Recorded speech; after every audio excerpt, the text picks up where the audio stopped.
Hello, everybody. Welcome, as the shirt says, TDC Podcast with Mike and T-Roy. Hello, T. Hey, buddy. How are you, pal? I'm doing all right, I suppose. Good. Yeah. Good. No actual complaints. This is a miracle. I know. I don't really have any complaints either. Oh, shit. What are we going to do for the first 15 minutes of the show if we have nothing to bitch about? No. Well, I might get a couple extra stories in. Yeah, we could do that. I will update people on my day, though, which is more medical information. I've got to go to these doctor's appointments. I think I was telling you for pre-surgery clearance, and so it's like, boy, fingers crossed they're not going to go. Yeah, you can't go under the knife; you'll drop dead. Mm-hmm. So anyway, I had my first of my 2 pre-surgery consultations, and every time I go to this doctor, my primary care, it's not good. You know, it's just like, yeah, well, you need to work on this and that, and you're a piece of shit because of this, and you're a double piece of shit because of that. So anyways, they did all my blood work and all this stuff, and the girl, Raven, she comes in, and she's just like, motherfucker, high-fives me. She said, your blood pressure's perfect. Your oxygen levels are perfect. Your A1C is down to, like, almost normal now, where it was over double in June. And so her and the doctor both high-fived me, and they're like, dude, there you go. We will clear you for surgery. You're good to go on our end. That's a dub right there. Yeah, fucking big win, man. Yeah, nice. Big win. Very yeah. Nice. So, 1 down, 1 to go. And, but, you know, I go to the one like I did to see if you were too fat for the surgery. I don't know. I got to go to the cardiologist next, so we'll see what he says. All right. So they'll probably do an EKG. The last couple EKGs I've had have been really good. So I expect that to go well. But I haven't seen him in a few years. Pre-pandemic was the last time I saw him. So it's been a minute. But I was telling the doctor about, you know, my voice and whatever. She's like, yeah, something's... And I'm like, I feel fine. It's just I've blown out. She's like, you know, I would give you a steroid, but with you going in for surgery in a couple weeks, I don't want to give you a steroid or anything like that. So she was going to prescribe me some, I don't know, some like capsule, gel cap, something or other. But she said, Mike, you have to shut the fuck up for a few days. You can't. I'm like, well, what am I supposed to do? You know, like, The fuck's your voice? I have a show to do. I can't. She's like, you're going to have to take a few days where you just literally shut up and don't talk. And that's the only way you're going to kind of get through this. So I don't know. This weekend, I'm going to try to. This is going to be one fucking fantastic weekend. Right? Right? Yeah. All right. I feel like, you know, there are others. First off, I notice it's way worse at the end of the show. Like at the end of the show, I'm straining just to get through stuff and try not to sound like Peter Brady. Yeah. So I'm expecting that. But this weekend, I'm going to try my best to just kind of zip it. You know, we'll see how that goes. Take a few days. But yeah, You've earned it. I have. Shut it down. RadioFor1.com. You can listen there if you'd like. Most people do not, but that's okay. You can get merch there, tank tops, well, sweatshirts, hats, winter beanies, Amazon link, Amazon Canada, MyPillow. Use promo code TDC. Groupon is there. Also a link to our Patreon page. Feel free to send us emails also at walters@detroitcast.com. And I did want to read an email that I got, and this person is absolutely right. Oh, man, you're getting shit all out of whack today. Yeah. Emails first? One email first. Radio for One and Filthy Lies. Mike, I hope you're feeling better, pal. Well, thank you. I appreciate that. I hate to correct you about your own website, but you do not have T-shirts for sale, hoodies and hats and such. But you, sir, don't have any T-shirts. Shame. So stop your filthy lies. Good day. I said good day. But if you put them back, I'll buy one again, Jeff. Thank you, Jeff. You're 100% right. I don't know how we That got missed in the new merch. Yeah, the changeover from these to the Yeah. So there's some things we need to add. I like these T-shirts. If you can see it there. Yeah.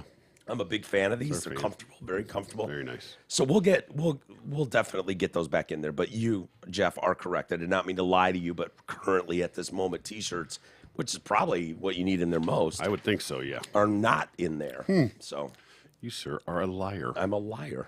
Filthy liar at that. Hey, you know, well, I was going to say that the crew at Zott Ford and Holly is jonesing to help you get a brand new Ford, all while delivering exceptional deals and a world-class experience.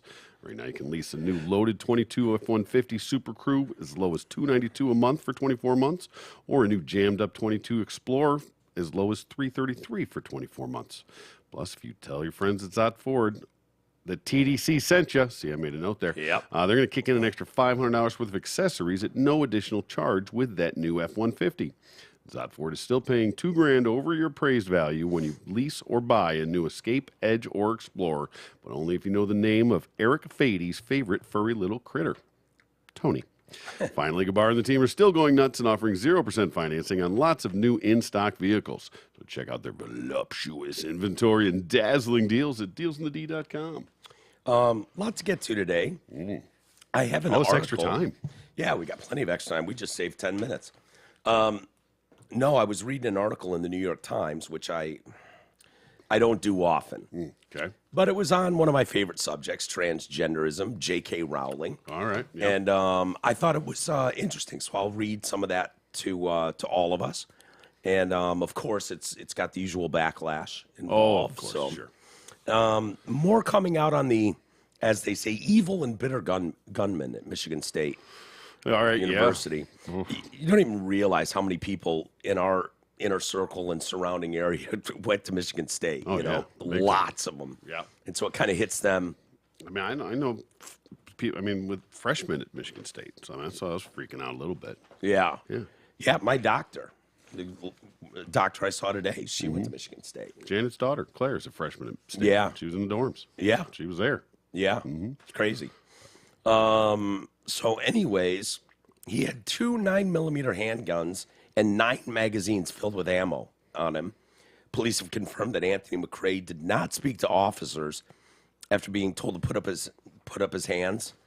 McRae legally purchased the guns. It's unclear when he bought them. He had an additional 50 rounds of ammo on his person, so there could have been a lot more damage done. How's it unclear when he bought them? Right.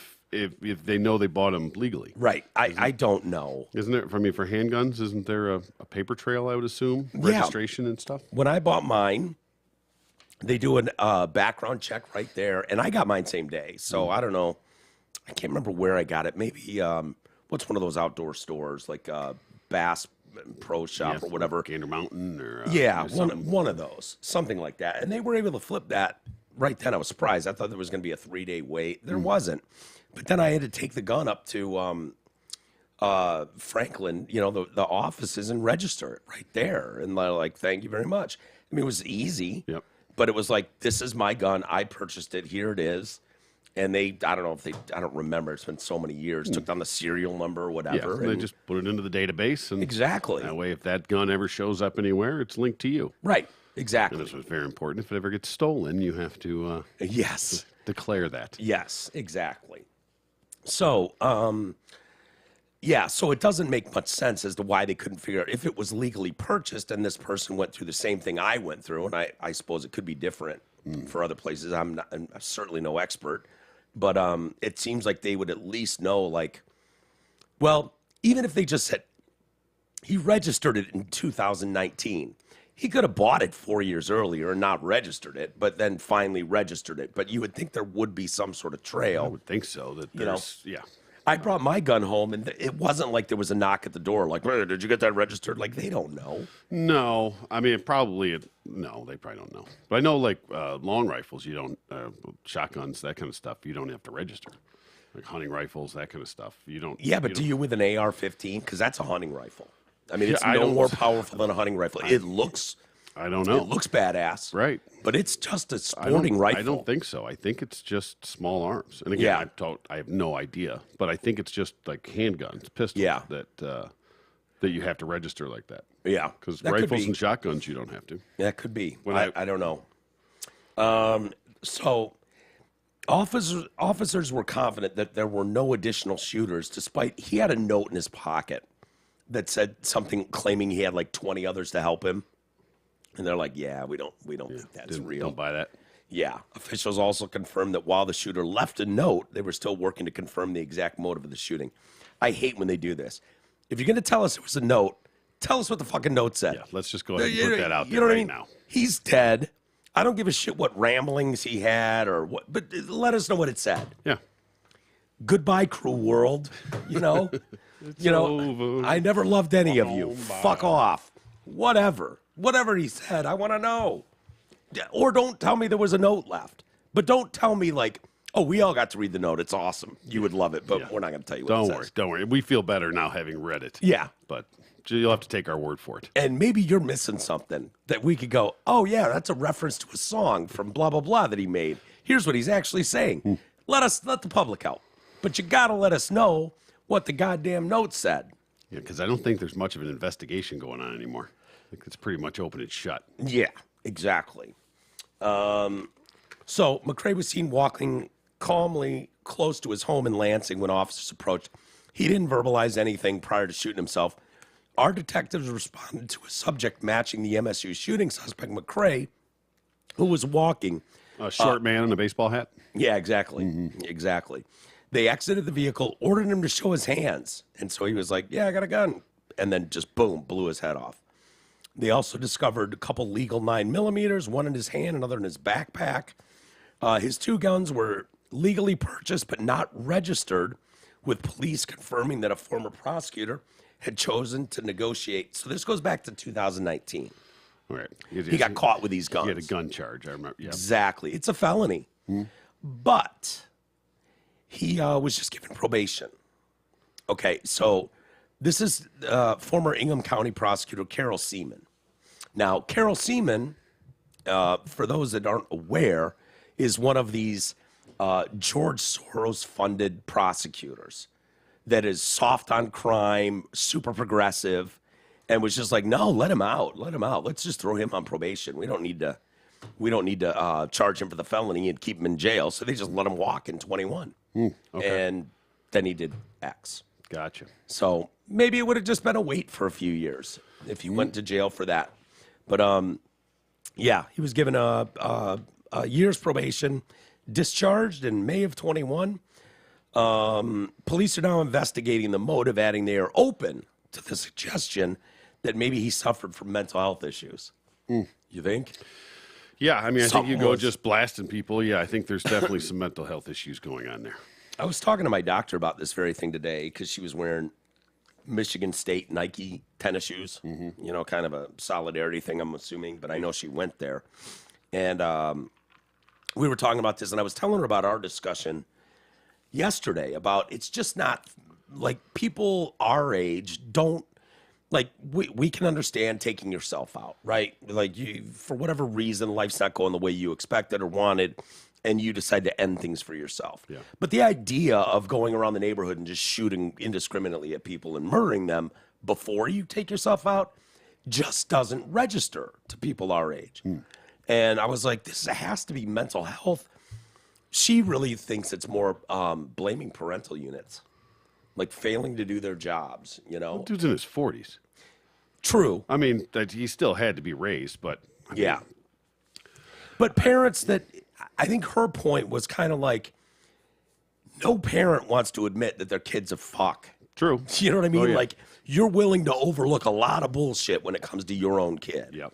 And so, with those blinders on, you can see where it'd be very easy to just be like, no, my little Johnny's perfect. He would never harm anybody else. And meanwhile, your kid's a terror in the community, and you just aren't willing to acknowledge it. Red flag after red flag after Right. red flag, but you just make excuses for it. And maybe McRae at 43 years old is a bad example of that sort of thing. Maybe we're talking more, you know, Oxford and Parkland. general. In general. But something's going on. Either the whole country's lost its mind, young people especially, or something's going on. But there's the days of, like, you know, it takes a village. Yeah. Where you know the dad down the street might punish your kid for being a shit. Yep. You know, those days are long gone. I know. You'll And get we're- sued for that. And now. we're paying the price for it. Right. Yep. Spankings. Yeah. Bring them back. Yeah. Absolutely. The wooden spoon, would you? His dad is, I think his dad's kind of piling on. You know, I mean, his dad's been basically calling him a loser and a piece of shit for days now. Gotcha. You know, so he kind of dropped the ball too. He was like, yeah, I hope you got rid of those guns. And he's like, sure. Yeah, Dad, don't you worry about it. He's like, good enough for me. His dad gave an interview, He said, my son doesn't have no friends. He never even left his room. He didn't believe that he had any friends, let alone anyone to help him carry this out. So his dad's 20? Fuck, he ain't got 20 friends. Motherfucker never got 20 friends. He ain't got 2 friends. He doesn't even know 20 people. Authorities also confirmed that McRae made threats against a church, businesses, a school district in New Jersey, and these were all discovered in other notes that he left. Okay. Kind of wild. Yeah. A bit of a manifesto then, I guess, eh? Sort of. In a way. Yeah. A list. Is it concerning if you have someone that never leaves their room, just like moves in with dad and like never leaves his room? Yeah, I mean, that's probably not a good sign. Yeah. It's, but hey, yeah, I mean, to each their own. People are introverted. There's people that are just, have social anxieties. There's people that are just loners. It's not always a red flag. It's not an immediate sign that they're just going to go, shoot up a college or something. But it was, we've seen this before. Adam Lanza was like that. Adam Lanza like blacked out his windows. And Adam Lanza's the one that Sandy Hook, that killed the kindergartners and his mom. And she had tried a lot. I think she got unfairly tagged as like, like, how could you leave guns in the house with him? It sounds like she, I watched the documentary on it, so take it for what it's worth. But she really went out of her way to get help for her kid and be there at the school and, like all this shit. And the kid's just fucked up. You can tell when you look at his picture. Kid's a fucking, something's off. Yeah. Sometimes it's just, wires get crossed, man. Yeah. It's not always upbringing. It's not always situational. Sometimes people are just fucking crazy. Yeah. Yeah. But he was a situation where he never left his room really, and he like blacked out like with paint or something his windows, like no sunlight in, no nothing. Just weird. And I don't know what to make of that. Is that just an introvert? Right. Seems like it's more extreme than that, but But yeah, who am I to say? It's a very fine line between,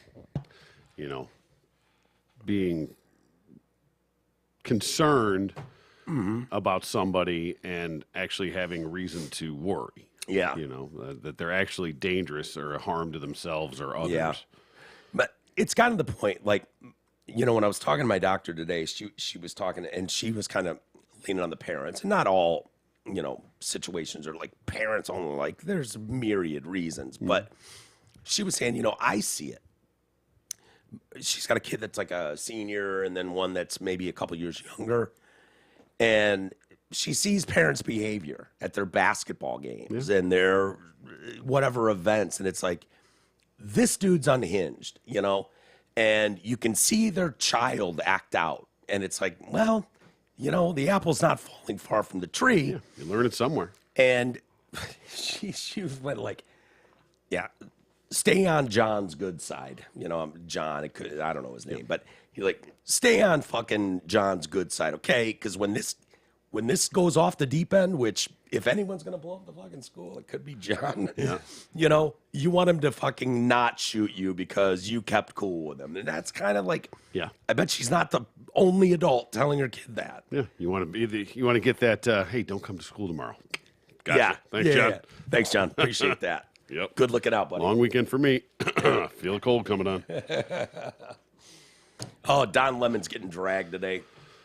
No, really? Yeah, poor Don Lemon. Oh, he deserves so much better. He does. He does. He's I'm sorry, but someone has to be the stupidest person in media. I mean, it goes without saying. And I've long said he holds that crown, and no one's even come close. He's literally the dumbest person I've ever seen on TV. What's the fat bald guy that got blown out? Brian Stelter. Stelter. Yeah, he's up there too. I was gonna say he's probably he'll give him a run for his money. Yeah, he's a totally different pile of shit, But Lamont thinks he's hot shit, thinks he's the cat's ass, and he's just not. He's just not that bright. Isn't everybody in that position? Yeah, for the most part, not all, but usually it takes some level of brains to be in that position. And I don't know if he was hired strictly because he's black and gay. I don't know. But some of the things I would see with him is like no follow up. Like he would pose a question to the table and be like, someone would give a long-winded answer and he had no retort. He couldn't push back. He couldn't He couldn't ask proper follow-up questions. He just turned to the next guy and be like, so what do you think about what he just said? And it was like, you fucking moron. Yeah. You can't even ask a follow, like, all the time. It drove me nuts. It was like, dude, who's running this? You don't know how to interview someone? No. You've been at this long enough. You don't have a single follow-up where you're not listening to what he said and you just turn like he didn't say anything. Like, and what do you think to what he just said? He got the job when being black and gay was enough. Was big. Yeah. Now it's like that's reason to get fired. I think. Yeah, right. Damn near. It's a 1 foot out the door. Exactly. You're quickly becoming a cisgendered white male is what you're doing as a black gay guy. Like you don't hold as much clout as you think you do, sir. Him and Behar head to head. Yeah. Oh God. I can't. Well, Behar's. Yeah, she's just an old bird. You know, she's like Rob Reiner or Keith Olbermann. You know, just like so into their side's orthodoxy, like they can't see any other way, and so she just tries to parrot, you know, whatever talking points her side's given her for the day. So it's sad. Yeah. You know, to watch that whole program that was more like pop culture-y things and stuff, and then, you know, not very well informed. I would have thought that on that level you'd have more producers, you'd have more directors, you'd have more writers that would make sure when you're going on that you're sort of informed, that you wouldn't be like, you wouldn't go on the air and say something like, Dr. Jill Biden should be the next, you know, Health and Human Services Secretary or whatever. You know what I mean? Like the top doc in the country. And it's like, no, fuckface, her degree is in education. What are you talking about? Like, how can someone be that clueless, say something like that on TV, on a national broadcast? Like, it's crazy. On the reg. Yeah, on the reg. You're right. You're right. Anyway, Don Lemon. So Nikki Haley announces she's going to run for president. And I saw a hilarious interview with Nikki Haley. She's like 51 years old now. It's fine. And they're like, well, you know, you're the first one in the race outside of Trump. And Trump said something like, more the merrier, let her in, you know, something stupid like that. And they're like, you know, the Republicans have lost the popular vote 7 of the last 8 elections, which is irrelevant. We don't go by popular vote. We never have. Yep. It's an electoral college set up so that you don't get a president just by voting huge populations in New York and Chicago and L.A., San Francisco, electing everyone because of population size. That's why the Electoral College is there. It means people voting in Montana matter.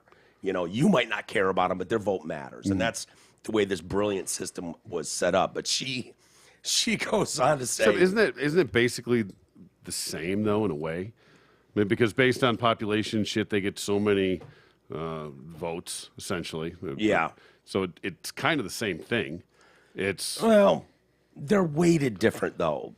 Like, I don't know exactly how it works. I watched a great documentary on it, and I can't remember what it was called. Should have paid attention. I should have, but it was a few years ago, and you know me with memory. Yeah. It was a few years ago, but they broke down how it was set up, why it was set up that way, and how it balances things. Now, people can argue kind of what you are. Like, there's a massive population. Well, you're diminishing our vote, and it's like, well, it's not like California and Montana are equal in their votes in their weight of votes. Yeah, because they have a ton more. They have more people. I get it, but that's basically just two sides of the same coin in a way. Yeah, but you only get a couple votes per state. I think it is something like that. So, you know, your elected official then goes and votes how your state wanted to vote. They don't have to. You can pick someone to represent you, and they can go, I know California voted 100% for Joe Biden, but fuck that. I nominate Nikki Haley. You could technically do that. No one has. Right. But you could. I don't think it's happened before. Isn't that what Trump was trying to get somebody to do? Probably. I wouldn't put it past him. Something along those lines. But there's a lot of people that bitch about it. And it's like, hey, them's the rules, man. I'm sorry. Yeah. It's been like this forever. And I always equate it to the same thing. If you win a World Series game 1 15-0, and then you lose the next 4 1-0, 1-0, 1-0, right? But then the other team goes, yeah, but we scored way more runs than you. Okay, well, that wasn't the contest. Right. You had to win 4 games out of 7. And while we got smoked in game 1, We won 1-0, 1-0, 1-0, 1-0 in the next 4. And so you lost the World Series, even though you had more popular vote, even though you had more runs. Right. Simple as that. So anyway, Nikki Haley, and I'll move on because I don't give a shit about her. You know, she'd get smoked in a presidential run. Period. It's a laughable. Oh, I was wondering if she was sort of a sacrificial lamb. Maybe. Of her coming out and doing this now. I sort of believed her, though. I mean, I believe her too. I just wonder if, yeah, do it, Nikki. Yeah. Oh, yeah. Oh, you're going to be great. You're going to be great. Go ahead. Stick your neck out there. Be the first whack-a-mole. Nikki Haley will be out of the race immediately, is my opinion. No offense to Nikki Haley. She's just fine, but rather blah. She's not going to beat DeSantis. She's not going to beat Trump. No. Any of that shit. But she actually said, they're like, well, how do you think you'd fare? And she's like, I think I can win the popular vote for the nation. And I'm just like, sweetheart, please. You couldn't win. You'll be lucky to win a state, maybe your home state. Stop it. You are not fucking. But anyway, Don Lemon, getting back to him, he came out this morning and was like, he referred to Governor Nikki Haley, who's 51, as past her prime. Oh. Lemon was responding to a call from Haley, announced her plan to seek the presidential nomination for the Republicans, suggesting politicians over a certain age take a mental competency tests. America is not past our prime. It's just that our politicians are past theirs, Nikki Haley said. So she's saying politicians should have to take a mental. Absolutely. Yeah, we agree with that. Sure. No problem. Trump did that. A lot of people wanted him to, and that doctor famously came out and said, yeah, he fucking aced it. He nailed it. No problem. Biden famously will not take that test. He got a physical, I believe, today. I think so. That's right. Yeah, today or yesterday. I'm sure they're going to say, yep, his blood pressure's just fine. His cholesterol levels are excellent. He is fit for duty. Oh, yeah. He doesn't remember coming in my office, but, all the vitals checked out. So good to go. Nonetheless, he did come into my office, so we're good.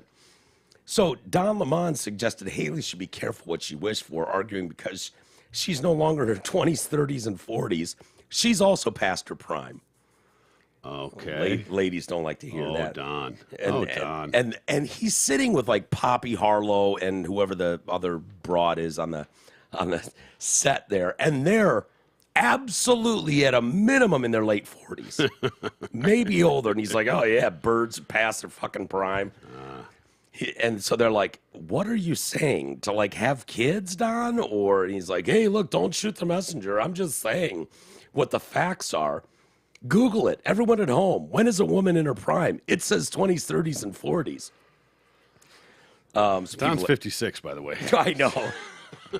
I'm talking about women in their prime. Yeah. Well, she's not shitting out a fucking kid for the country, Don. Yeah. Exactly. And at 51, she's probably just fine. I think she's probably sharp as a tack. Yeah, absolutely. Certainly more so than Biden. Yeah, so she's not 80. Glenn Greenwald said, the absolute utter visceral resentment that Don Lemon has for his co-hosts for ruining his spotlight and the contempt they return to him as a result is one of the first entertaining things CNN has broadcast in years. I honestly can't get enough. Yeah, every day there's some new dig that these guys are shooting at each other. Like this is going to blow up famously.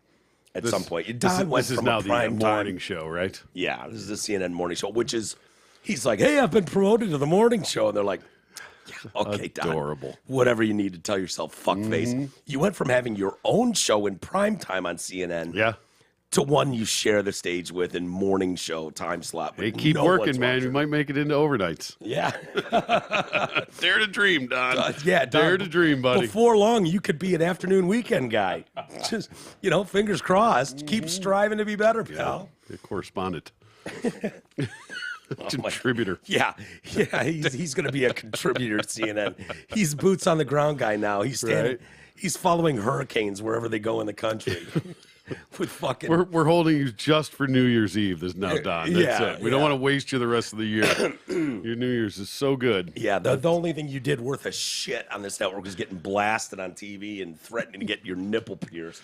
Don't forget the Go back gas to doing face. this. Oh, yeah. Vigorously. Rubbing his cock and balls and asking if the guy loved cock and sticking his fingers in twixt his Right up stash. in there. Oh, God, I can't think of anything worse. Well, this part of the show is brought to you by The Party Pub. If you want to impress everyone at your grad party, wedding reception, poker night, MMA viewing party, or for any other reason, then you need to contact The Party Pub. It's a massive inflatable pub that can be set up wherever you choose.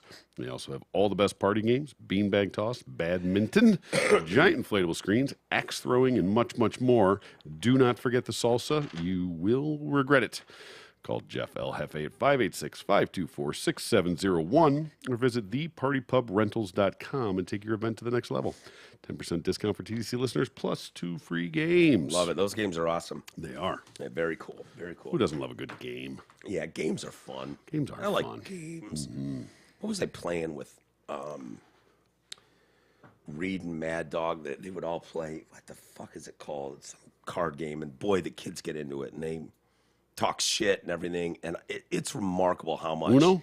No, it's something with cats, and you get like each card's a different thing, but I don't know.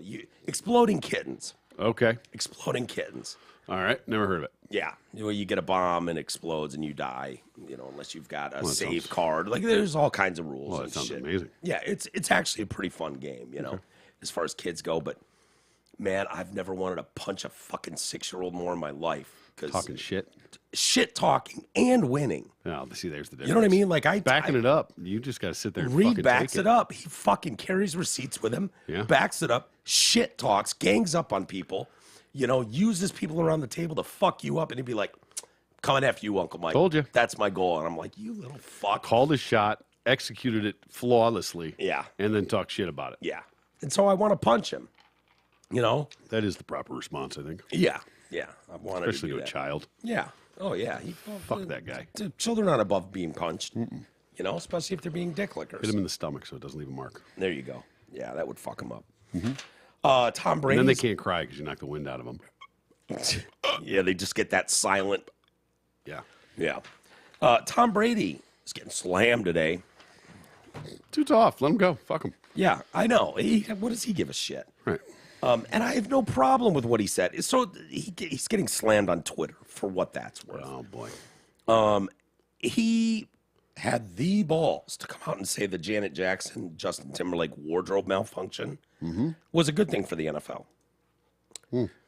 During the Let's Go podcast, that's one he does with Jim Gray, and I don't know if Larry Fitzgerald was just their guest or if he's a regular. I don't know, but Yep. he said he was discussing Rihanna's halftime performance, referencing the drama after Jackson's performance with Timberlake. He acknowledged as a player he never got to watch any of the Super Bowl halftime shows because he was prepping for the second half of the game. Yeah, he was too busy playing in all of them. Right, exactly. In 2004, Patriots beat the Carolina Panthers. After the victory, Brady was asked about what happened with Jackson. What a stupid question to ask him. That's inexcusable. Like, dude, really? The fuck do I know? How the hell would I know? I Right. mean, are you going to inform me as to what happened? He said, we came off the field, and that's when we had the whole wardrobe malfunction with Timberlake and Janet, and the reporters are asking me about it. I couldn't understand what the hell they were even talking to me about. Yeah, why wouldn't you? They're like, did you see the halftime show? I'm like, no, I didn't see anything. I was thinking about the game, was trying to figure out halftime adjustments. It took a while for us to even figure out what had gone on. That's for the fans, not for the players. I mean, that fucking reporter. Yeah. Reporter. Reporter. Should have been put on blast. Yeah. For that. Yeah. Yeah. What's I he mean, supposed lose to your say anyways? Exactly. I mean, what? Listen, I'm fucking Tom Brady, right? You're fucking Tom Brady? Yeah, it's tight. Oh, Jesus Christ. Second of all, I just won the Super Bowl, Yeah. and you're asking me about the halftime show? Yeah. Bye. Give me Yeah. that. Snatch that fucking lanyard right off his thing and have Yeah. him escorted immediately out of the building. Yeah. It's funny. You know how I like to watch my. Because Brady can probably pull a press pass. He's probably got that kind of. Oh, clout. yeah. For sure he could. Boom. For Gone. sure he could. My guys on the NFL Network that do Good Morning Football, that show that I watch, and they're talking about Radio Row, the Super Bowl, like being, because there's so much more media, and they're like, fresh tip for young journalists, right? If you get to talk to Patrick Mahomes, in a passing, you've got 2 minutes, or, don't ask him about his fucking ankle. Every asshole and their brother has asked him about his ankle. Right? Think of something better. Think outside the box. Don't come with the most generic bullshit thing where he can't even give you a good answer. Are you letting your brother into the game? Yeah. I mean, yeah. Just dumb stuff like that. It's like, make some connections. Talk to the fucking assistant, ball boy. Talk to the, get a phone number to the defensive backs coach who will go up the ranks and eventually be a coach maybe. And now you've got this contact. Such great advice for stuff like that. But asking Brady about the wardrobe malfunction. I mean, that's right inexcusable. So dumb. He said, I think in the end, it was probably a good thing for the NFL because everybody got to talk about it. It was just more publicity. And that was like the Entertainment Tonight correspondent on the field. Yeah, right. Just happened to get Brady for a minute. Extra. So he said it was good for just more publicity for halftime shows. Is any publicity bad publicity? That's what they say. So who knows? Yeah. No, he's absolutely right. I mean, the fact that we're still talking about it means something. That was 2004. Yeah. I mean, there's So that was only almost 20 years ago. I could give a shit about any of the halftime performances, like, at all.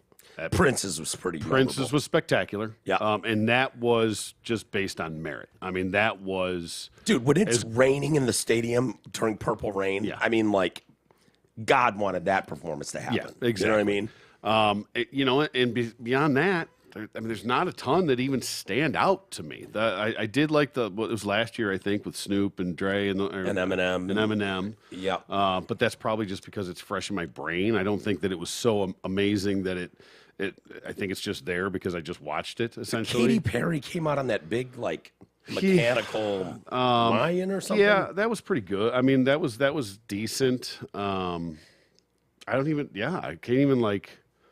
I couldn't name 5 fucking halftime shows. Yeah. I think Beyonce probably did it, but that's just a guess. Yeah. That she did it because why She wouldn't did. she? She did.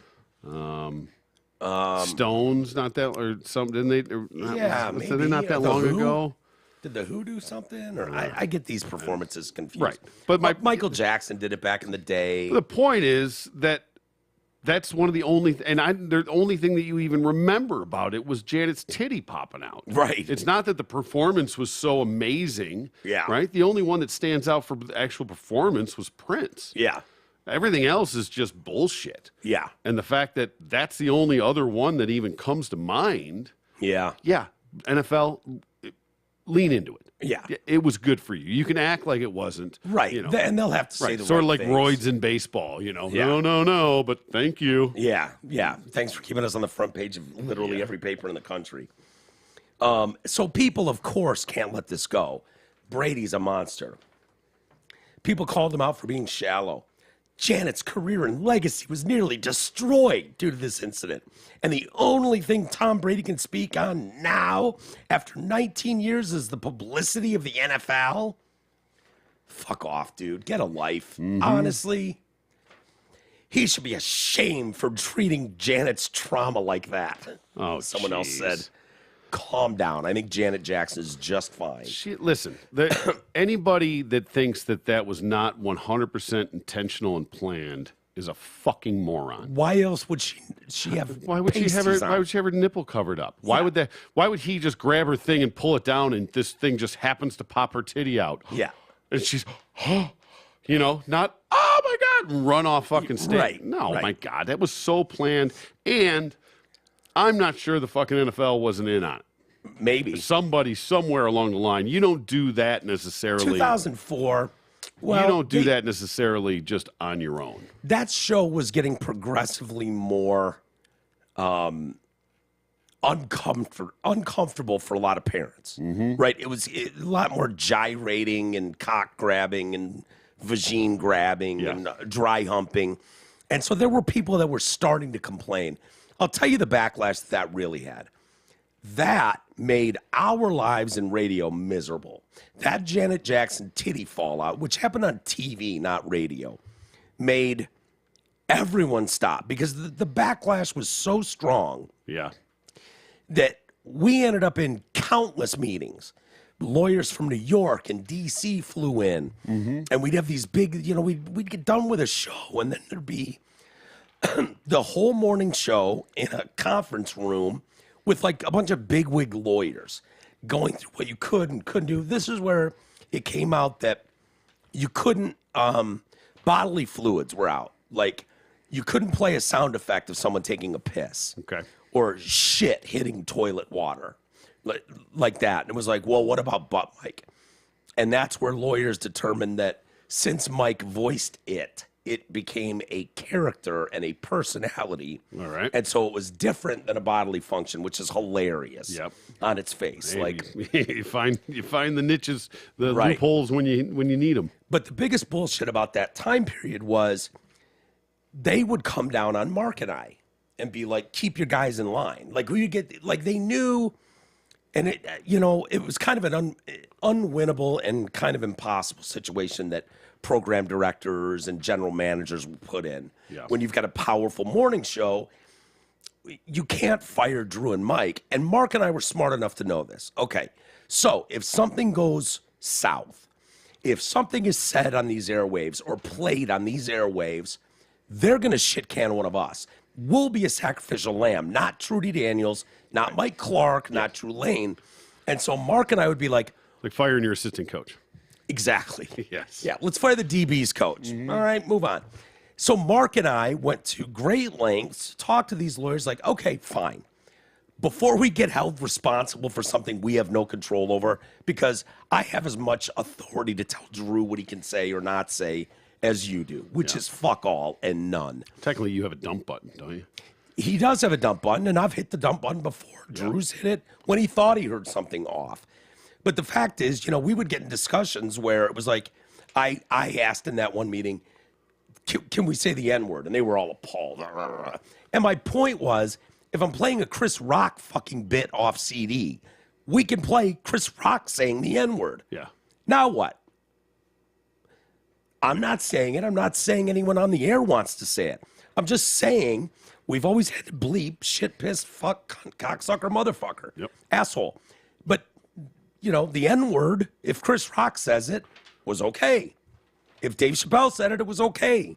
Now what? And they could never give you a bright line. Like, Because there's no defining line on that. there's none. You couldn't, it was gray. Everything was gray. And it was like, okay, well, we're trying to figure out how not to lose our careers. So how do we navigate this? So anyway, my point being, this thing was really fucking bad for radio, for morning radio. Morning radio kind of had the cuffs off, and we were just whatever. Just don't avoid these 7 words, the Carlin words. Of course. What a ridiculous standard. And you're good to go. Well, that all changed because of the titty popping out on TV. So anyway, these people go on. I don't think he understands the amount of shit she went through after that backlash. That comment was too superficial and shallow.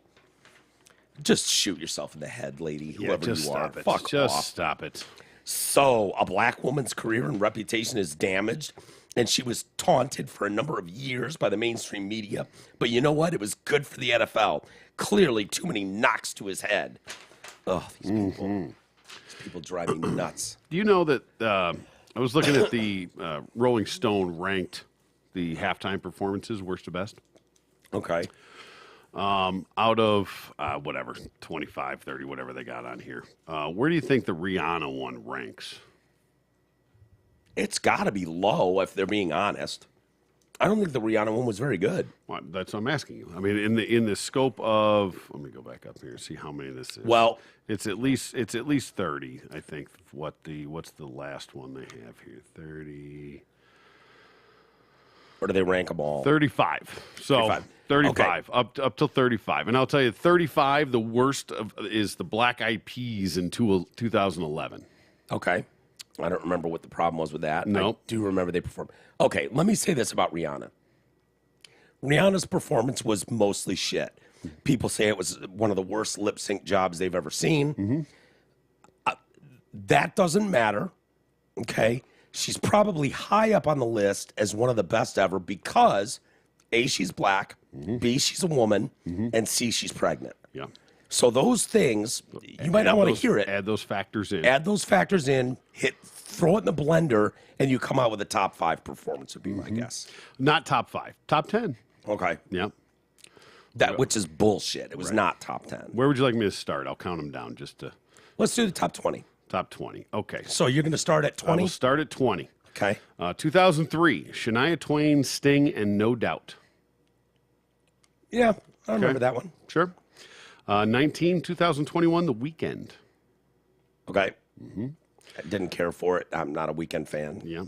Number 18, 2014, Bruno Mars and the Chili Peppers. Okay. Yeah, I remember that. Number 17, 96, The Diana Ross. Wait, what year was that? That was 1996. Okay, so that wasn't even Super Bowl, the one in Detroit. No. Yeah. 16, 2016, ironically, Coldplay, Beyonce, and Bruno Mars. Okay. 2008, number 15, Tom Petty. Yeah, Tom Petty. I should have been higher. Number 14, 1993. 93.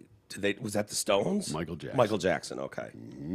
Yeah. Was that the Light His Hair on Fire time? That Because he was shooting a Pepsi commercial. It was a Pepsi halftime show. It could have been. I wonder if that was from that or not. I'll look into that.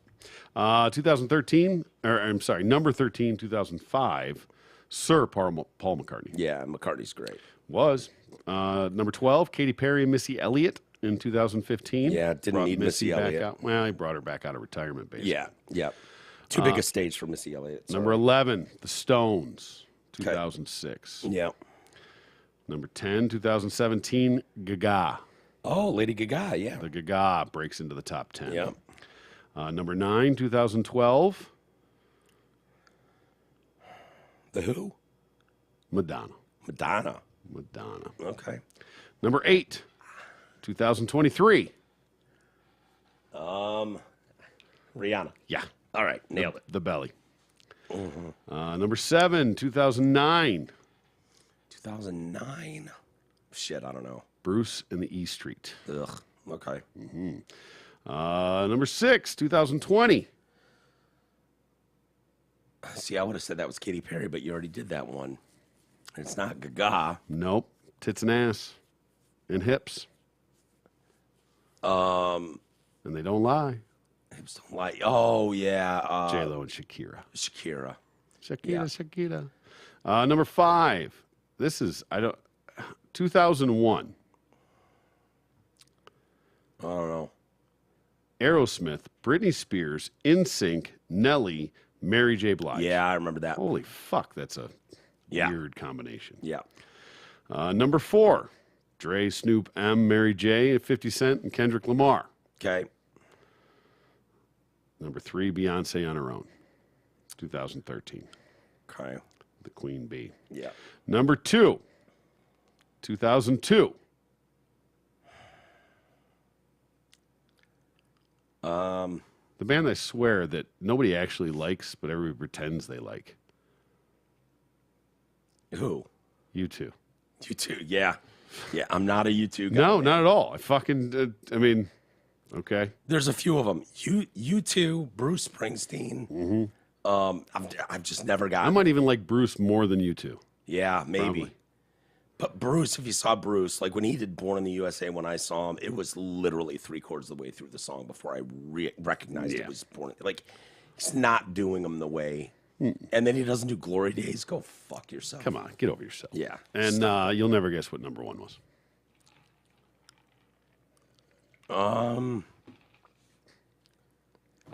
What? Fucking Prince. Oh, What do you Prince. mean? Yeah. Duh. Yeah, Prince was the best. Of course, that was and that, iconic. getting a fucking downpour during Purple Rain. Yeah. I mean, Yeah. incredible. Iconic. One of the best performances of all time. Yeah. That, and if you see Prince's guitar solo during, I believe it's While My Guitar Gently Weeps at Absolutely. the Hall of Fame. Yeah, that's And where his guitar went, I'll never know. Watch the video, and he absolutely murders on the guitar solo. And then Prince takes his guitar and throws it up in the air, and it never comes down. and God knows where At the one fuck point, he that guitar falls went. backwards into the crown as he's playing. It's and the they're holding greatest him up. fucking. It is spectacular. I mean, and he is on stage with some of the greatest. Jeff Beck. I can't Yeah, remember dude, who he's else. on stage with the Traveling Wilburys. Yeah, I mean, He's up there some with of George the greatest Harrison. people in music history. Yeah. And I swear they're all just going, What? Dude, I had no idea. It's why I often say one of the best concerts. Like, there's a handful of them because Drew and I went to a bunch of shows. Like, and these big acts would come through, and it's like we went to the Who and McCartney and Bruce Springsteen, Elton John. He was like, hey man, let's go check it out. And it's like, fuck, man, Elton John was amazing. And then I'll never forget he had good seats for Prince at the Palace. And it was one of the best shows I've ever seen in my life. Wasn't it? That dude was so fucking good. Yeah. So talented and so glad. I'm just so grateful that I got to see that guy live. It never would have done it justice. I had no idea how good of a guitarist he was and how well respected he was. What a performer he was. Exactly. Yeah. I mean, just it's a regret. I never got to see him. And Yeah. I'm a huge Prince fan, so Yeah. really wish I would have. Yeah, it's worth it. And, I'd say the same about McCartney, but tickets are too expensive nowadays. Yeah, wow, Back in Prince. the day, you could go for $200, which was outrageous, but now good luck. Now it's $1,000 to even sniff anything. Minimum for one ticket. Crazy. Yeah. Yeah. It's the end of times, my man. I think my concert going days are over, which is fine. I got much. more than most. Yeah. I saw There's a everybody, handful but that I'll pay to go to. I like the way you're that's it. doing it, man. I like see those small stuff. Smaller club with a killer cover band. Yep. You know what I mean? We went and saw that Zeppelin one. Yeah. With Michelle Dion. Yep. They're great. We're coming back. We're talking about going Yeah. with the doctor. Okay. Yeah, I mean, but it was awesome. And that you could Beastie Boys cover band I go see, man, what a fucking good time, dude. It Yeah. just is. I mean, their catalog is so deep. A Yeah. song, that concert just bangs fucking start to finish. Yeah. And they do it really well, and it's just a great time. You can't see them. Yeah. And sure, it's not, of course, it's not the real Beastie Boys. I get it. Yeah. But it's also $20, and it's a fucking good time. Yeah. There's some Motley Crue cover bands out there Yeah. that I haven't seen live. I'll preface it by saying that. But I've seen videos of them. And they're fucking great. Fantastic. And if you think you're going to go see Motley Crue and get a Vince Neil that sounds anything like Vince Neil from the old days, you're out of your mind. Right. But you see a cover band Yeah, they can do it. that can do it Yeah. and can sing like Vince Neil. I mean, dude, who's the band we both love? It's kind of a mock band, Oh, Steel Panther? Steel Panther. Yeah. That dude, the lead singer, what's his name, Michael something? That dude's in, at least he was a few years ago, is in a Van Halen cover band as well. Yeah. And he does David Lee Roth better than David Lee Roth can do it. And it's like, you're seeing some of the most talented musicians on the planet. Yeah. And they're coming with a catalog they didn't write, but they can perform it They can better do it. Exactly. than the originals. There's DSO, Dark Star Orchestra, is, in my opinion, the best Dead cover band going out there right now. I would rather see them do it because they do such pure versions of what the Dead did. Yeah. Compared to what like Dead and Company does now and what Bob's bastardizing this shit, Dead and Slow, we call it, because he takes everything down a fucking half a step. It's terrible. I mean, it's like, dude, like these are songs that you're supposed to dance to and he's just dragging them down. And Yeah. It's like, it's awful. So yeah, I mean, and I used to pride myself on seeing, like finding kind of the up and comers and seeing, being able to see these people at like the Majestic and the Fillmore and stuff, because next time they come back, they're at Pine Knob or they're at fucking, Little Caesars, stuff like that. Yeah, catching them early, though. Exactly. Yeah. So, being out in front of that stuff. Yeah, yeah. I could see that. That's why, because then you can see them for $30 as opposed to 150. Yeah, exactly. And it's a great show, Yeah, I do love live music. That's my church. I mentioned, I know you do, so do I. I don't have a taste for it like I used to because we used to go to everything. Yeah, you've been kind of chewed up and spit out on, I think. I mean, just sort of overload. Yeah. Like, so much. So, I mean, like, what's left? Right. Kind of a thing. Yeah, there's definitely a lot of that where And a lot of it was work related to. But I was never working really. Well, no, not work really, but it wasn't that you weren't there as a pure fan. Like, you weren't there because you waited in line to get the tickets because you wanted to go see. You took it for granted because you got seats, you got a suite, you got whatever. Yeah, you showed up late, I got you snobby left early. about it. We all got snobby about and it. it's not. I mean, it's not a knock. It's just the way it is. But they stole your joy. Yeah, is what they did. Sort of. Yeah, that's fair because I started to get like, okay, we got here maybe right after the show started or right before it started. And then after 5-6 songs, it was like, fuck out of here. Yeah. Right. You know what I mean? Like, and everyone's still going nuts. And it was just, I left early at Metallica at the State Theater. Metallica in front of 2,000 people. It's the hottest ticket in the fucking world. Yeah. And it was like, yeah, okay, I've seen 45 minutes of this. Enough. See ya.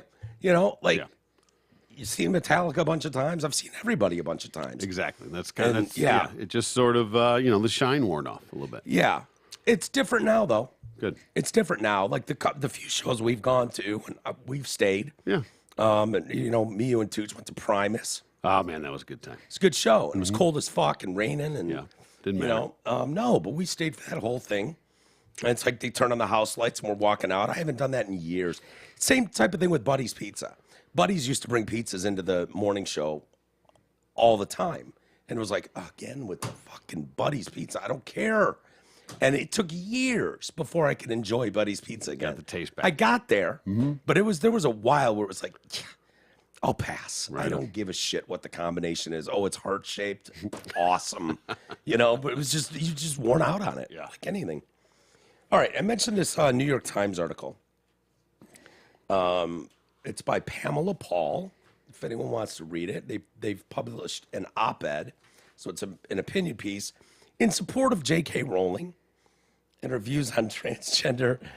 What are you doing? All right, transgender issues. A day after a couple open letters signed by hundreds of its own staff and celebrities accused the paper of anti-trans bias. Oh, no. So this is before the article even dropped. Of course. Just saying J.K. Rowling's, you're already under the gun. The piece published today came 24 hours after 2 open letters were sent to the Times criticizing their coverage of trans issues, signed by 170 staff and contributors to Philip B. Corbett, associate managing editor for Standards at the time, accused the paper of editorial bias in its reporting on trans, non-binary, and gender non-conforming people. The signatories claim the Times has in recent years treated gender diversity with an eerily familiar mix of pseudoscience and euphemistic charged language while publishing reporting on trans children that omits relevant information about its sources. Pot, meat, kettle. Yeah, right. Someone needs to introduce a mirror to these fucking people. A second letter was published by GLAAD, which is signed by celebrities, activists, further accused at times of irresponsible bias coverage of trans people. I really like their bags. Yeah, they make great bags. Strong. Yeah. It's appalling that the Times would dedicate so many resources and pages to platforming the voices of extreme anti-alphabet activists who have built their careers on denigrating and dehumanizing alphabet people, especially trans people. They go on to shit on J.K. Rowling, blah, blah, blah. Of course they do. Yeah, standard procedure. That's the take before the article drops. It piques my interest with a Q. Why wouldn't it? Yeah. So I went to the New York Times and I read Pamela ironically, Paul's article. piquing your interest would work as well with a K. Yeah. It piqued my interest. It was my, and maybe my that's interest was it was at an all-time high. No, it's P-I-Q-U. Yeah, peak with a Q. Is proper. Yeah. I'm just saying. Peaked would work, like a mountain peak. Like my interest was peaked. Yeah. At that moment. Yeah. So anyway, I went to the New York Times website. Even P-E-E. Peaked. Yeah. Just peaked. I piqued my interest in there. I wanted to look at it. I saw it. Okay. See what you're doing, man. You're gonna be writing for fucking It's possible. Buy sense, save sense, make sense in no time, dude. You've been hanging out with me too long. So I wanted to see what all the hubbub was about. So someone can write an article that doesn't automatically just try to destroy J.K. Rowling. So I read the article. I will read it to you now. Okay. Get your people's opinion. Again, this is Pamela Paul from do you mean, you New York people? Times. You people. Trans people need and deserve protection. I believe the majority of trans-identified people not only pose zero threat to others, but are vulnerable. Would you like me to read that for you? No. Okay. Well, I was going to save your voice. That's all I meant. Thank you. Maybe I'll read the first part of it and then hand it over to you. Offering. That's all. So, I believe the majority of trans-identified people not only pose zero threat to others, but are vulnerable. Yeah. I respect every trans person's right to live any way that feels authentic and comfortable to them. I feel nothing but empathy and solidarity with trans women who've been abused by men. Yeah. Monsters. Those statements were all written by J.K. Rowling. Yeah. And according to a noisy fringe of the internet and a number of powerful trans rights activists and alphabet lobbying groups, she's a transphobe. Even many of Rowling's devoted fans have made this accusation. Critics have advocated that bookstores pull her books from the shelves, and some have done so.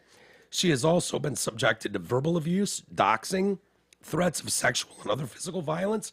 Now, in a rare and wide-ranging interviews for the podcast series, The Witch Trials of J.K. Rowling, she's sharing her experiences.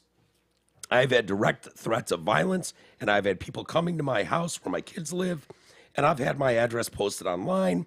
I've had what the police, anyway, would regard as credible threats.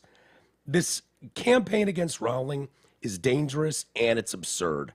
In Rowling's case, the characterization of her as a transphobe doesn't square with her actual views. Hold on. Oh. Pick it up there, T. Okay. Take a break. Tapping out. Yeah, sorry, man. Okay. So you're picking up at so. So why would anyone accuse her of transphobia? Surely Rowling must have played some part, you might think. The answer is straightforward, because she has asserted the right to spaces for biological women only, such as domestic abuse shelters and sex-segregated prisons, because she has insisted that when it comes to determining a person's legal gender status, self-declared gender identity is insufficient. What a monster. I'm telling you, because she has expressed skepticism about phrases like people who menstruate in reference to biological women, because she has defended herself and far more important, supported others, including detransitioners and feminist scholars who have come under attack from trans activists. And because she followed on Twitter and praised some of the work of Magdalene Burns, a lesbian feminist who made incendiary comments about transgender people. You might disagree with Rowling's views and actions here. You may believe that the prevalence of violence against transgender people means that airing any views contrary to those vocal trans activists will aggravate animus towards vulnerable populations. Such bullshit. Give me a break. That's not how we decide what to talk about in society. But nothing Rowling has said qualifies as transphobic. She is not disputing the existence of gender dysphoria. She has never voiced opposition to allowing people to transition under evidence-based therapeutic and medical care. She is not denying transgender people equal pay or housing, and there is no evidence that she is putting trans people in danger. Yep, I agree with that 100%. Exactly. I mean, it's sort of the Chappelle effect. Yeah. That if you're attacking what he's saying, you're not listening to what he's saying. Exactly. You're taking bits and pieces out of context and you're using it, manipulating it. Yeah. You're not actually listening to what they're saying. Yeah. You know, it's funny. It reminds me, did you ever listen to Louis C.K. when he was on with Joe Rogan? I listened to Well, I listened to a good part of that, actually. Did you hear him talking about when he went in studio at Fox? He was doing an interview maybe with Gutfeld or something. Oh, yeah, absolutely. And he's talking about, like, he's always interested. And I'm the same way. When I would go to Fox 2, I want to go in the control room. I want to see all the fucking shit and the board. And he said, you know, I went in there and Bill O'Reilly was on. And they've got... Fuck it, we'll do it live. Yeah. They've got all their shit. And President Obama is giving a speech, right? Some big State of the Union type speech. He's going on and on and on and on and on. And they've got the monitor up, volume's off, and everybody's getting their makeup done. And he's watching all this, and he's watching the president give his speech. And then it's like, on in 5, 4, 3. And then, boom, the lights go on, and they all start breaking down what the president said. and they just start shredding him, ripping it apart. Well, say this, blah, blah, blah. And it's like they knew what they were going to say. They didn't have to hear him say anything. Yeah. They didn't listen to a fucking word he said. Not scripted. One word. It wasn't reactionary. It was scripted. And it's not exclusive to Fox News. No. It's on all of them. It's like you wonder what this country would look like, is what he kind of posited. You wonder what it would look like if these people actually listened to it and went, you know what, I got to say, he's right about X. Yeah. Give him a little bit of credit. It would give so much more credibility to these people. We're in a place now where there is absolutely no middle ground. Yeah. You cannot concede. It's terrifying, though. It is. You can't concede an inch. Yeah. And the reality is that we need to be fucking back to the center. Yeah. And we're just getting farther and farther apart in the fact that there can be no concessions whatsoever. Nothing can be. Don't you think the fringes are getting farther apart? But the middle is still there. They're just quiet. They're not going to get involved. They are, but they're the fact that it's like Stretch Armstrong. Okay, as the extremes are getting farther and farther out. You're weakening the middle. Yeah. You're just stretching it out farther and farther. It used to be a fairly tight knit unit from here to here. You know, a timeline basically. Boom, but boom. his chest does stay tight. Those arms can get fucking compromised. Yeah. Well, let's hope. Yeah. Let's hope. Yeah. Let's stretch Armstrong this fucking country. Yeah, That's what we need to do. Am I still reading this? Yeah. Okay, good. Take it from one of her former critics, E.J. Rosetta, a journalist who once denounced Rowling for her supposed transphobia, was commissioned last year to write an article called 20 Transphobic J.K. Rowling's Quotes We're Done With. After 12 weeks of reporting and reading, Rosetta wrote, I've not found a single truly transphobic message. On Twitter, she declared, you're burning the wrong witch. Great comment. Fuck yeah. For the record, I, too, read all of Rowling's books, including the crime novels written under the pen name Robert Galbraith, and came up empty-handed. Those who have parsed her work for transgressions have objected to the fact that in one of her Galbraith novels, she included a transgender character that's in another one of these novels. A killer occasionally disguises himself by dressing as a woman. Oh, God forbid. It takes a certain kind of person to see this as evidence of bigotry. I would say. I mean, can you imagine? A certain kind of person. Yeah. Certain kind of special person. Yeah. It takes a special kind of stupid. Certain kind of cunt. Yeah, exactly. Can you imagine? Think about how many crimes has someone dressed up as something they're not in the commission of a crime. You know what I mean? Yeah. It makes total sense. Wear a disguise, perhaps? Wear a disguise. And actually to change gender is brilliant. Yeah. I mean, right? And to act like... We're looking for a middle-aged white man. Look, she took a trans character, sort of, and made him a criminal, or her a criminal. Like, it's just... I mean, do you hear yourselves? If you really want to find a problem, you can create it. Yeah. If you look hard enough. If you try hard enough. It's my problem with all these people with their agendas, with all these groups. Yeah. It's like, if you want to walk out the house every day and find reason to be offended, you can. Mm-hmm. Or you can not be offended by every fucking person that walks by you. Exactly. And you'll be a much happier person. And this would be a much happier society. Unfortunately, those people are way more rewarded than they are mocked. That's the problem that's where we're at. And we're in this time and place in society where somehow that's what rings the bell. Yeah. You know, as opposed to being the better person, being the bigger person, the Karens of the world, get all the accolades. Yeah. There's a lot. Why do you read all this shit? It's a great article. And you know what? I'll give the New York Times credit when they deserve it. That's absolutely right. This coming out of the Times? Yeah. You feeling it? You feeling it? Maybe. We're starting to get there. We're. I still take issue, though. The front car is at the peak, right? Yeah. The back still got a long way to go, but they're the ones that come whipping over when you go down, right? Yeah. With the ones in the front, we're hanging, waiting for the rest of that car to come. It's just. I understand what you're saying. The New York Times is probably as responsible as almost anybody for making J.K. Rowling a monster. Mm-hmm. You know, it made me go, I'm not even reading this fucking drivel anymore. You know, that's kind of my attitude where it had gotten with the Washington Post or the New York Times, where it's like, you know what? You guys aren't even pretending anymore. you're not even pretending to give a shit or vet the other side that you disagree with. You've just got absolute animus and vitriol, and it's like, okay, I know where I'm not wanted. Well, it became such a tidal wave. Russian collusion was my favorite one. Well, I mean,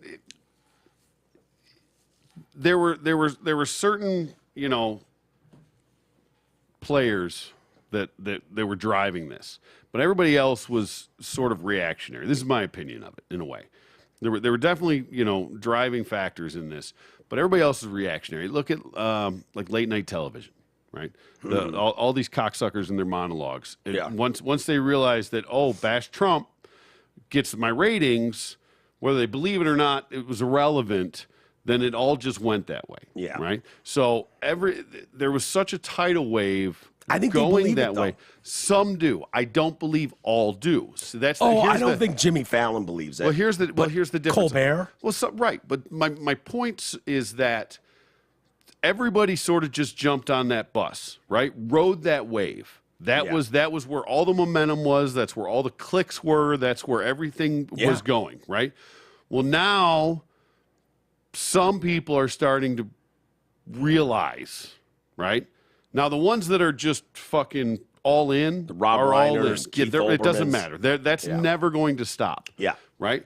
But the people that are riding that wave, when they start to wane off, that's when the tide shifts. When all of a sudden it's not this overwhelming majority, it's not people that necessarily even believe what they're saying. They're just saying it because that's what's working right now, right? Because it's all about clicks. It's all about views. It's all about likes. Yeah. It's what it's all about. And when that starts to fade a little bit, and some of these people the New York Times, you're starting to see these things start to walk it back. Yeah. And I'll be honest with you, I'm starting to see it on NPR. Really? I swear to God, I'm starting to see little things that I'm Walking noticing where they're starting to get a little pushback here and there on certain things where it was just blindly going there, no matter what. It didn't matter. That article goes on. If you continue reading it, I'll go verbatim. You don't have to, but it goes on to talk about why J.K. Rowling speaks up on these things. And she's way more worried. She has all the money. Yep. She has all the clout. You can't cancel someone like her, but she's fully aware that other people are self-censoring for fear of losing everything. Yep. And if I need to stand up and take the bullet for that so that these people, can say something, kind of, I think I'm paraphrasing. There you go. Well, the podcast, which also includes interviews with critics of Rowling, delves into why Rowling has used her platform to challenge certain claims of so-called gender ideology, such as the idea that transgender women should be treated as indistinguishable from biological women in virtually every legal and social context.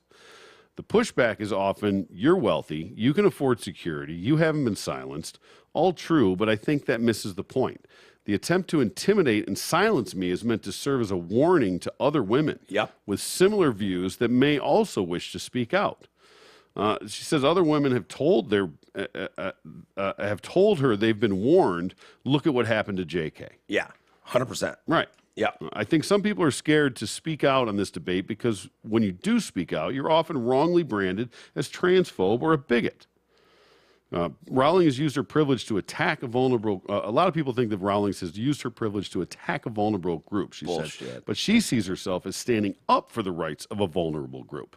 She's looking around and realizing that other people are self-censoring because they cannot afford to speak up. But she felt she has to be honest and stand up against a movement that saw her as using authoritarian tactics. Yeah. Those who accuse Rowling of punching down against her critics ignore the fact that she's sticking up for those who have been silenced themselves to avoid the job loss, public vilification, and threats of physical safety. That other critics of recent gender orthodoxies have suffered. Social media is then leveraged to amplify those attacks. Exactly. Right. Yeah. Totally fair, totally true. We see it all the time. And it allows you, when you do that, it allows you to drop stories that are absurd on their face, with no repercussions, where most people can look at it and go, are you fucking kidding me? Seriously? I think it's pretty clear. We do a lot of trans stories here, right? Mm-hmm. I don't have an ill will or mean bone in my body towards them. Marina came in here with the woke bae. Yeah. We were nothing but cordial and friendly and loving to all of them. Sure. Right? I don't care. Yeah. Right? Do you? Does that make you happy, Marina? Then God bless you. Who am I to say what you feel, what you are? But that doesn't mean that we don't know human behavior and how humans, what it means to be in a clique or what it means for peer pressure. That's always been a thing. It's another example of shaking the jar. Right. We're calling out bullshit when we see bullshit. It's not about trans. And this story here goes to this point. So doctors from the St. Louis Gender Clinic, now under investigation following a whistleblower claims, advised teachers to affirm. So the Washington University Trans Center at the St. Louis Children's Hospital was shamed last week by Jamie Reed, a former employee who wrote an article for the Free Press. Her claim sparked two investigations, one by the Missouri AG's office, another by the office of Senator Josh Hawley. Now, DailyMail.com can reveal the clinic's emails to a concerned elementary school teacher from Parkway Schools. This teacher reaches out to a doctor and says, I've got a class of 10 and 11-year-olds, right? One of the girls is claiming to be trans and explain this to other classmates. Now 5 girls in that classroom Are trans. Right.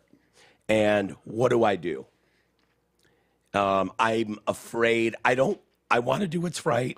I want to affirm. I don't want to doubt. But is it possible that there's some sort of peer pressure involved? Yeah. And the doctor writes back, no harm, no foul, basically. And says, yeah, I'll try to find some resources for you after filtering through resources that may invalidate trans kids. So in other words, I'm going to look for articles. Handpick some things for you. And anyone that invalidates transgender kids, I'll throw those out. I'll weed those out for you, but I'll send you some examples. Yeah. Think about that statement on its face alone. We'll make sure that everything I send you fully validates and supports and encourages it. So anybody that reads that is going to be validated and encouraged and supported. And this makes it look like the argument is over, right? Of course 5 girls in one classroom are transgender. Yeah. And to me personally, fuck it. Pull all their titties out. Pluck all their titties out. All of them. And then we'll go, when that girl is 21 and goes, the fuck? I don't know, man. You were in 5th grade. You were 10 at the time. And, you guys all decided you were trans. Yeah. So we wanted to affirm you, and we cut all your titties out. I'm surprised you didn't pull that. Did you see the Libs of TikTok thing today? Yeah. The chick with the 2-year-old. Yeah. The mom bragging about how she transed her kid at child 2. abuse, man. It is. Yeah. At 2 years old because she had an older sister. Right, I'm sorry. The 2-year-old son had an older sister.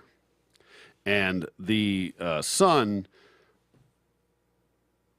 kept playing with the sister's toys and wanting to do what it's the older sister. They emulate. That's what they do. They don't know the difference. It's not a gender thing. It's a ideology thing. Why do you think my sister had a better arm with a football than most guys I know? Right? Should have fucking popped those titties and gave her a dick. Exactly. Right? Because all of a sudden she's a dude. Yeah. Oh, she throws a football. She's a guy. Yeah. Right? That's at 2 fucking years. And this is the video of the mom basically out bragging about it. Yeah. About why she did what she did.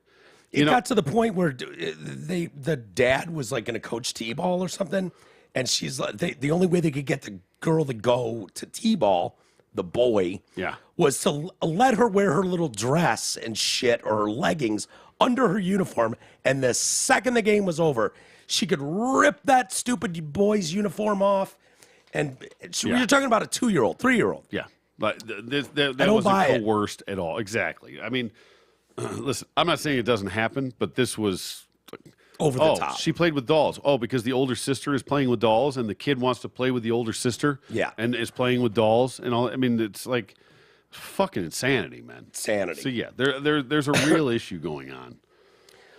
The doctor suggested that all of the girls were genuinely transgender and that it simply took their friend to realize it for them to as well. Oh, based on his professional opinion Or hers, this trans whatever. doctors. Who gives a shit? Yeah. I assume, because the doctors are guys. The other end of the spectrum is that this is normal in that when one person realizes who they are and shares it, others realize they are similar. And not that doesn't happen, but not in that. The idea that you have 5 10-year-olds and 11-year-olds in one classroom all declare to be transgender. Yeah. And you have doctors writing back going, well, the best thing you can do is affirm for all 5 of them. Mm-hmm. And if a few years down the road, this one realizes, oops, I made a mistake. No harm, no foul. Yeah. Really? No harm, no foul? I used it. I told the story once before, I think, but I gave the example of whatever. It was elementary school, but there was one of the most popular girls in school came in with like full headgear braces shit. Yeah. Like, had to get her shit fucking tightened up. Who did right? this? I'm sorry. Well, I don't remember. I don't even remember what the girl's name was, but it was one of the girls in like my 3rd grade class or whatever it was. Yeah. Right. So she was the most popular girl in school. She shows up one day with the braces and the full headgear. Oh my right? God! Don't even tell me. Yeah. So the following like Monday, this one girl that I feel bad for. She was not popular. She was just she was an oddball, right? Yeah. Always trying to fit in, And at the time, she was that girl, you know. But she shows up to school Monday with this fucking rig on her head of like a washcloth and paper clips and like shit, like to make it look like I mean it was the most pathetic thing I've ever seen. Yeah. And it's heartbreaking now. When I look back and I realize what actually was fucking going on. because she got fucking murdered. Yeah, of course she did. Murdered. Of course for she it, did. right? Yeah. But she was just trying to. But it's Trying the to fit in. exact same thing, right? Yeah. Oh, she's trans. I'm going to be trans. She's got braces. The prettiest cool girl girl. in school has got braces. I'm going to have braces, right? It's a fucking. It's the same thing, just different times. Yeah. That was Dude, harmless. Remember Billy Madison when the kid pisses his pants? Yeah. And he's like, everyone my age pees their pants. It's the coolest. And then Exactly. all the kids, it's no Yeah. different. No, it's not. It's no different. Yeah. Like I said, look, I feel bad because, she just got destroyed, and I was probably out in front of that. Yeah. But now I look back and I realize what an absolute fucking cry for help that was. But it's the exact same, parallel to this. But how this gets into an article and not ripped to shreds. Yeah. And it's Is- not. It's is- exactly support. Yeah. Oh, Yeah. that brave doctor.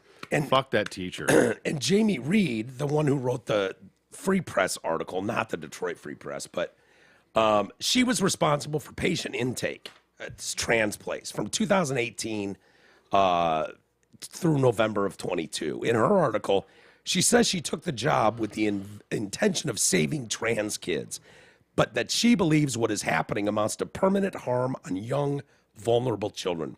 The doctors I worked alongside at the Transgender Center said frequently about the treatment of our patients, and I quote, "We are building the plane while we're flying it. Yeah. Damn right. No one should be a passenger on that kind of aircraft." Fucking right. Yeah. You're not. We have no idea what the fuck we're doing here. Yeah. This part of the show is brought to you by Janet Davis Cleaners on Woodward and Berkeley. They're family owned since 1938, and they offer free pickup and delivery. They use only the best environmentally friendly cleaning methods, meaning it's guaranteed odor free. Intact button guarantee means no broken buttons for you. This is a full service dry cleaners, casual clothes, work clothes, wedding gowns, comforters, duvet covers, tablecloths, and much, much more. You can visit janetdaviscleaners.com or call them at 248-543-0340. Mention TDC, that's us, and get $20 off your first home delivery. I'm a capitalist. Are you? Yeah. All right. I believe you are as well. I believe I am too. Does it at a certain point get to the point of ridiculous that like, okay, I get it. Make yours, right?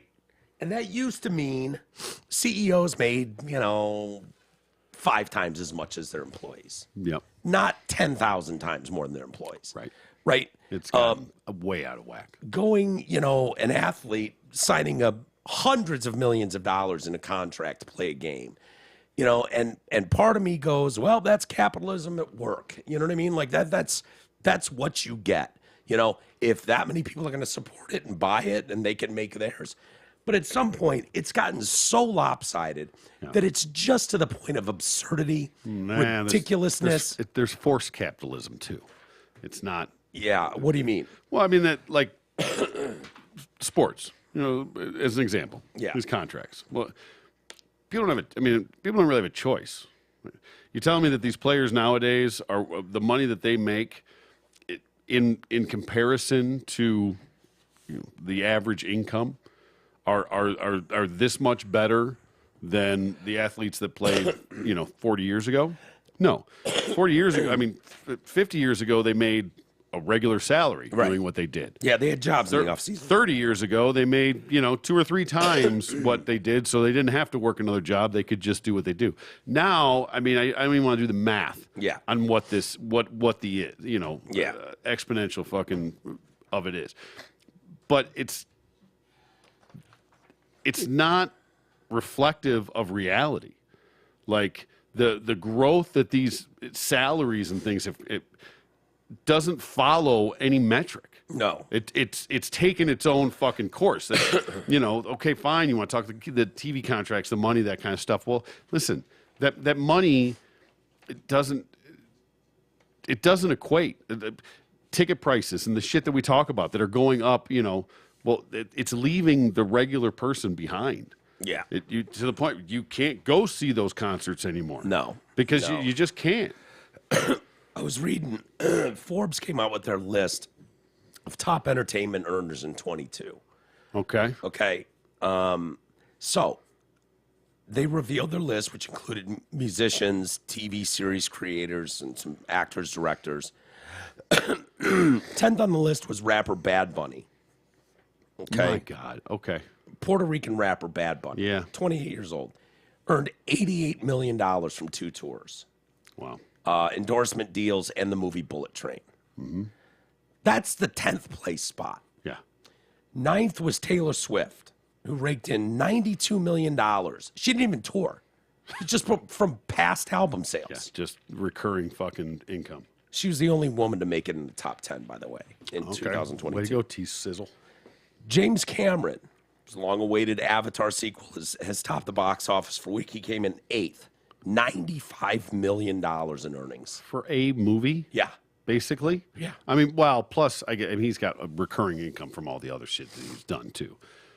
The Rolling Stones did 15 dates in Europe, earned $98 million. $8.5 million a night. Yeah, you see, you got to split that between all of them, too. No, I don't think so. It got $8.5 million per night for Keith Richards and Mick Jagger, both 79 years old. Oh, okay. 6th place, Brad Pitt brought in $100 million in 22, thanks to the majority sale of his Plan B production company, along with some film projects, Babylon and Bullet Train. Matt Groening and James L. Brooks ranked 5th after securing to move their The Simpsons to Disney Plus, a deal that netted them an estimated $105 million. Okay. Trey Parker and Matt Stone made the list at number 4, $160 million. Yeah. Stemming from a Paramount deal, HBO Max deal, and their hit musical Book of Mormon. I can't believe that's still going. I know. Yeah, I saw the first run of that twice. I've actually thought about going to see it. It's great. If it's worth it, I'll go see it. Yeah, it's fantastic. It's fantastic. Yeah, and the best part is the Mormons took out a fucking page in the playbill. Okay.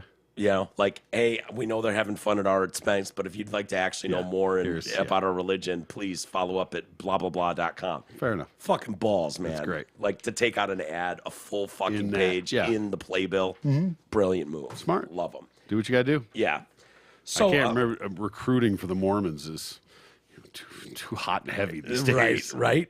Joseph Smith. I got all kinds of problems with Joseph Smith and the shit he found and, written by God. There's some issues there. Sure. You know what I mean? You can have a bunch of wives, though. Yeah, fuck yeah, and he did. Well, I for better or believe. for worse. Hell yeah. Trey and Matt, by the way, South Park's just started their last week. They started their 26th season. Okay. And 26 seasons already? Really? Yeah. Oh, my God. yeah, so they attacked last week. They went after. Oh, what was it? I watched it. I thought it was okay. It was all right.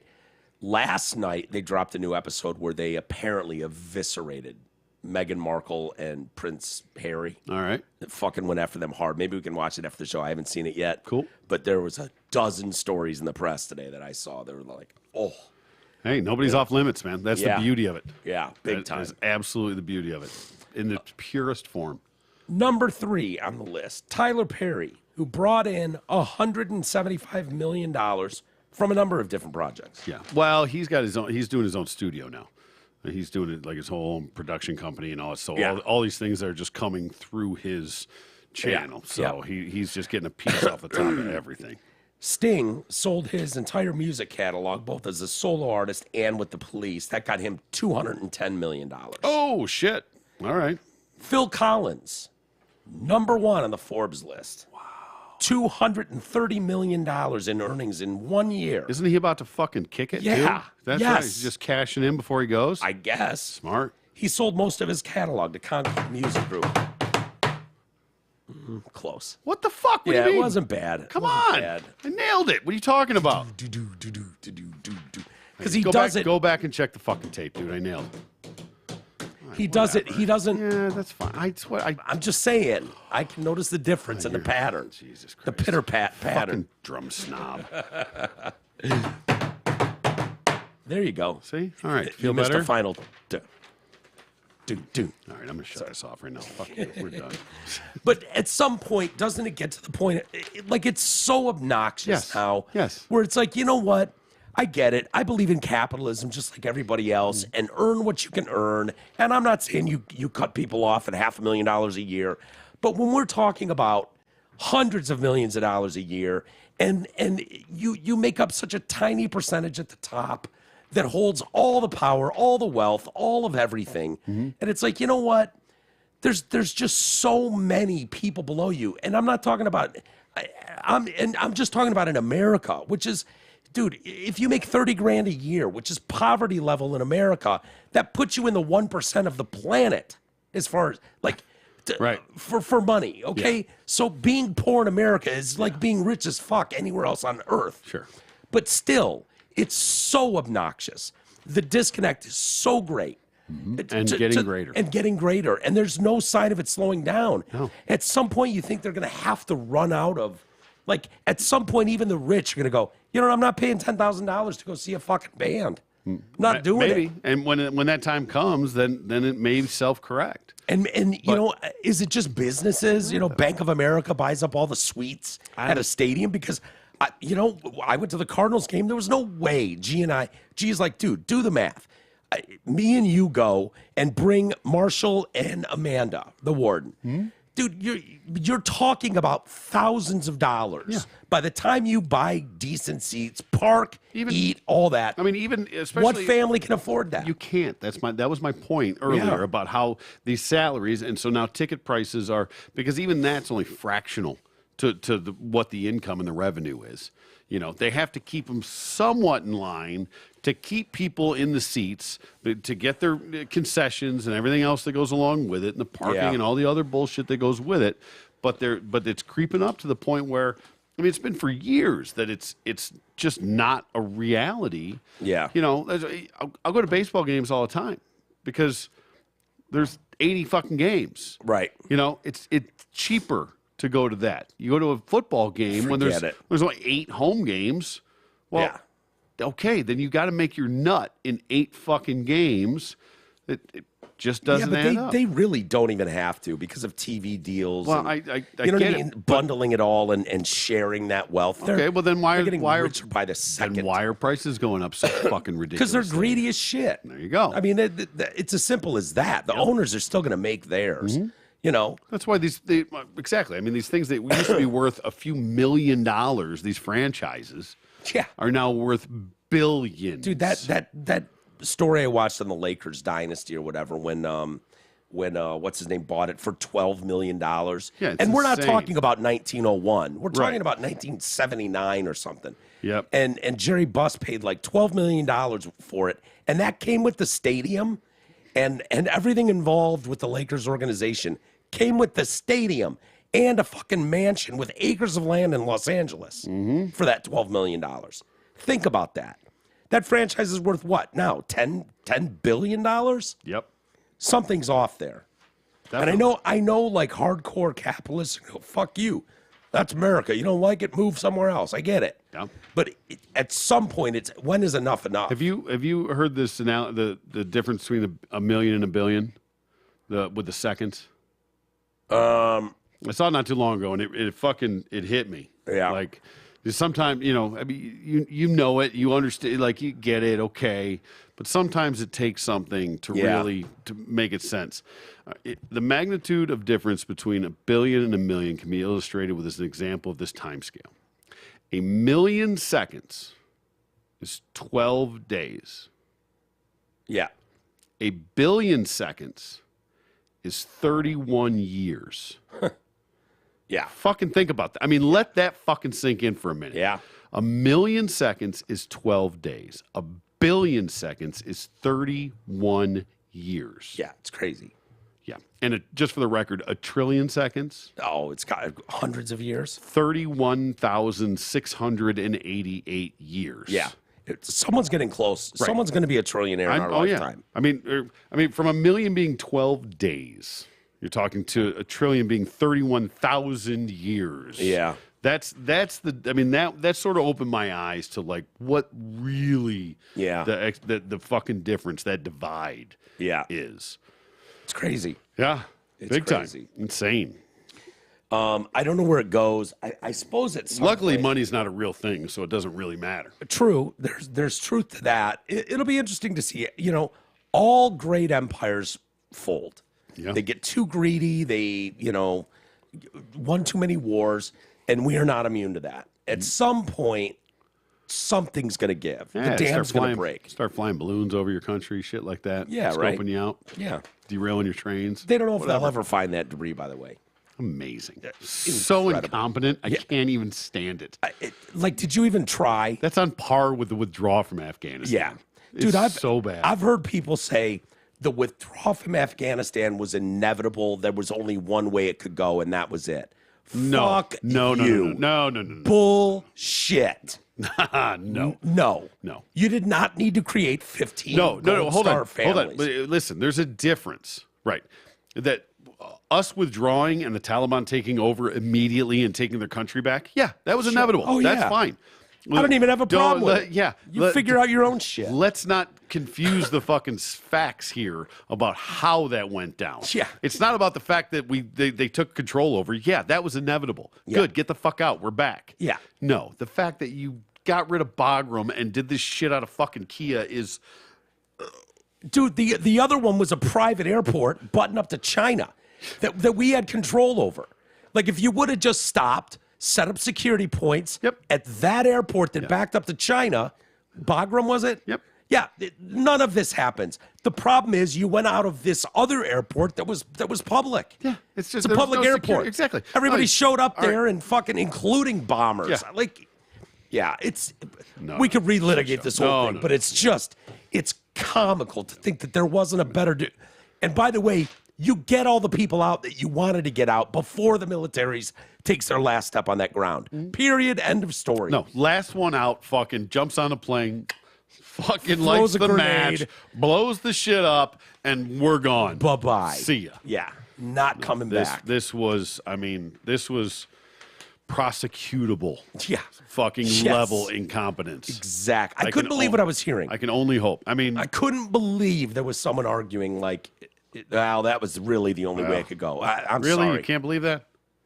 Well, that is such like, okay, I don't know who you're trying to. Are you trying to get fucking Rob Reiner on your team? Yeah. Is that what's going on? Well, you're trying to convince Rob Reiner of this? If you want to ignore the fact, and if you want to just say, well, yeah, of course, listen, whenever we left, the Taliban was going to take over. It was inevitable. Of course they were. That's not the point, dipshit. Not the point at all. How it went down. That's like trying to say Hunter Biden's laptop is about dick pics. Yeah, right. Fuck out of here. It's never about Hunter's dick Why do you want to see the president's son dick so bad? Yeah, why do you want to see him so crack and pull his dick out? What are you, fucking hobo? Yeah, that's what the argument was. Yeah. Well, they don't say that. Black Marcus. I also work with a black Marcus. Went to junior high with a white Marcus. Marcus with a K is a fag woke spelling. Oh, boy. Yeah. Hi, James. No. Damn it. Nice call. It was Frank, actually. That's right, Frank. The tank. Transmutilation. And F them. We don't need them spawning or their Satanist parents having grandchildren to screw up, too. Thanks, James. That's James. That's a dinger. That's James. Okay, this is from Andy. Let's see. Hello, all. Just a quick response from the conversation about the Sims game. So we were talking about Sims, and didn't they add like zipper titties? I think so, yeah. And so they added like trans characteristics to the game, and we were just doing a story on it. I believe it's in the Sims 4 update. I have a new Oculus Quest 2 that I think you need to let Eric try out on air. The Meta Horizon world is crazy. There's areas in there that have stages that you can jump up and do stand-up comedy. The other night, I met two twin brothers that were 68 years old and drunk as shit. I was, no kidding, crying, laughing. I would be willing to bring mine down for you guys to check out. Just let me know. I'm the guy that set you up with Allie from the station, Station House Great White Fire. Yeah, dude, Allie, I love Allie. He was in do you remember that station fire when the bar burned down? The great, fuck yeah, yeah, tragic. And Allie was in there, Allie Prudhomme. Oh yeah. And we got him on. It was the first interview he ever gave. Turned down Rolling Stone, MTV, and he talked to us. Badass. Yeah, he was fucking great. He ended up really liking the show too. Good. So every once in a while, I'll see Allie Prudhomme on there. So Andy, I totally remember that, and maybe we will take you up on that. No promises though. All right, why don't we leave it there? Okay, Digger. Shut this voice down for a little bit. Yeah, take a break. If we do anything this weekend, it'll have to be extra content, members area. But yeah, I don't know. My doctor was like, dude, literally, you're not going to get rid of this until you shut it down for a few days. So I'm kind of stuck between a rock and a hard place there. So we'll see. We'll see. But I expect you to not say a fucking word until Monday. I think she means like... No. Like, no. Okay. Listen. Fine. Shit or get off the pot, man. Okay. All in. All right, everybody. Have a great, great weekend. We'll see you soon.